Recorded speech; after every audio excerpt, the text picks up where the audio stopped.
Hey, all, Face Radio here, back on the island of Mercer, about 10 minutes east of where a lot of you made a lot of noise over the weekend. You can still hear the echoes after Julio Rodriguez's double on Sunday to drive in what would prove to be the go-ahead run. I can still hear it. It's just, still hear it. That was incredible to watch, by the way. So those of you that were there, or those of you that were on your couches, in your cars, walking around, doing whatever you were doing, sneaking off from a family function to watch the game and screaming at the top of your lungs. Yeah, I can still hear it. Love it. Wanted to touch base a little bit because folks were wondering, baseball things. I promised a bunch of live post-game shows. Although I did warn, first two games of the ALDS, I was out of town. The question was, why would you be out of town for the first two games of the ALDS? Your podcast covers the Mariners, and your subscribers are Mariners fans. Well, Future Star Series is the day job, right? But let me tell you why I'm glad it went down that way.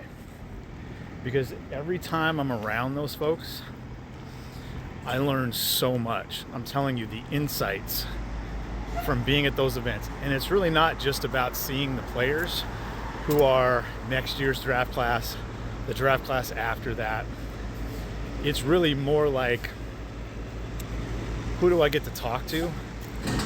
And what do I get to learn from their insights and their experiences? So, for example, multiple former general managers, multiple scouting directors, multiple assistant scouting directors, area scouts, you name it.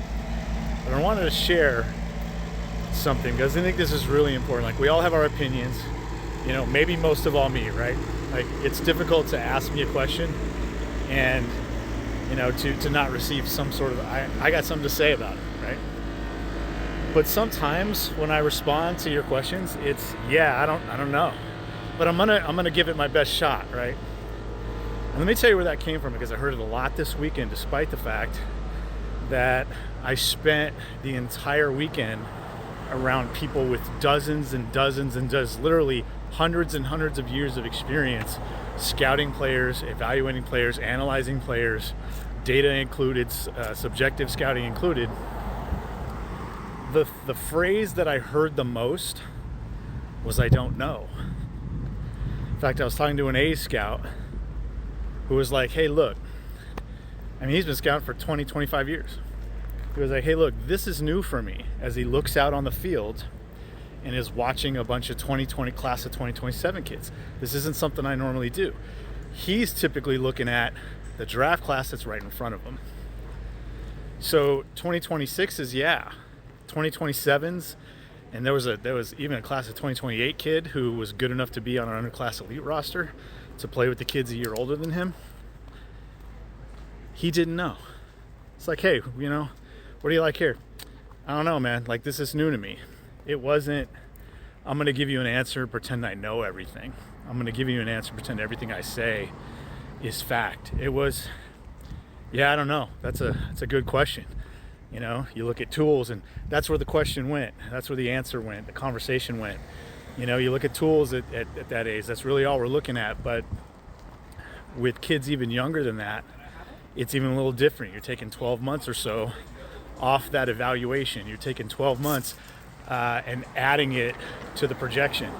And if you don't have experience watching that, and some of these guys don't, most of these area guys don't, they're right now focused on 2026. So then when he sees a 2027 or a 2028, it's like, okay, like, sure, I could watch this kid and probably have a decent opinion on what he can do now and maybe what that's going to look like athletically in 5 years. And, if you can write a report, you could do that.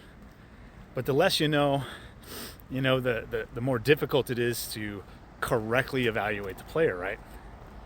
But the value of doing that is enormous, because in another conversation I was having, based on this conversation, it was, so there's a lot of folks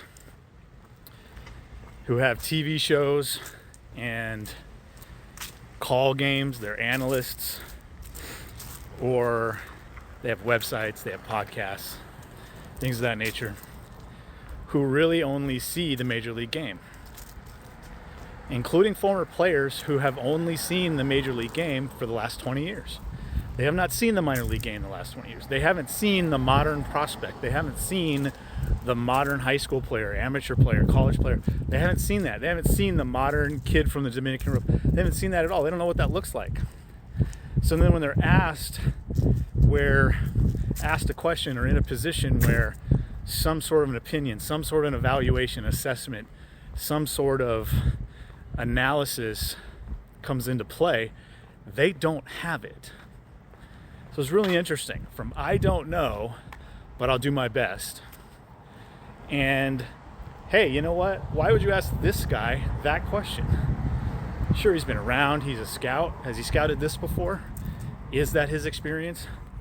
So when I get to see these players, ask people about these players, and see the data on these players, and attach the two, combine the two in the thought process, study video on these players, and then go to people like Jeremy Booth or Robbie Moen or Kelsey Mucker or Jim Duquette or Jeff Edwards or Pat Murphy, guys with literally there's more than 100 years of experience in scouting there, and say, hey, here's my thought, what do you got? Yeah, that's pretty cool. That's pretty cool. And there are not a lot of people out there who have access to that. And I just feel so much more informed, so much better equipped after a trip like that to jump behind the microphone, even to talk about major league players. Always. Now, we can always talk about the game. When you're talking about Mariners games, postseason games, you're not always talking about evaluating players, right? You're talking about evaluating situations for the most part. But sometimes that includes evaluating situations, evaluating what you think that player is going to do. And having all the access to all that information and people like that has really helped me build up this library, so to speak, of places to pull from. You know, I have, constant conversations with people like Joe Doyle, obviously Jeremy Booth, scouts in the game, analysts in the game, Giants, Braves, Blue Jays, Mets, even a few players that are still hanging on that occasionally I touch base with to ask questions of. And I just feel like trying to do the podcast without that, and it would essentially just be couch GMing. And if you know anything about me, I ain't about that, because I'm not about guessing or pretending. And I'm not saying I'm always right, because I'm not. That is not how this works. That's not how baseball works. I had somebody ask me, Manny, one of my subscribers, if you're watching, Manny, hey, what's up? It's a great question. And I just got around to answering it. How do you balance kind of an analytical view of it, with how the games go and everything that's modern? And, well, I don't think the game is random, first of all. And I don't think it's random at all. And I don't think we really ever know. I'll put the word "know" in quotes, because, I don't think we really actually know for fact really anything other than, hey, this guy's in the lineup tonight, he's pitching. We don't know how he's going to perform. We can't put exact, predictions to that. We can't project exactly how well a guy's going to perform on a given day or a given year. Anytime I get the opportunity, not only is it my job, but anytime I get the opportunity to go to an event like this and talk to people like that, I'm going to take it, even if that means not being able to watch Game 1 of the American League Division Series between your Seattle Mariners and the Detroit Tigers. It's too good to pass up. Do it 100 times out of 100. Even if I had an option to do it or not, I absolutely would have done it. Zero question. So there you go. That's the question you had recently. That's why I do it. It makes the show better. I have fun doing it. I learn a ton. And I try to eventually, at some point along the way, pass that sort of stuff off to you guys. So, hey, join us over at Baseball Things, post-game live, games 3 and 4. And if there's a 5, and probably every game of the LCS if the Mariners are lucky enough to move on. Peace.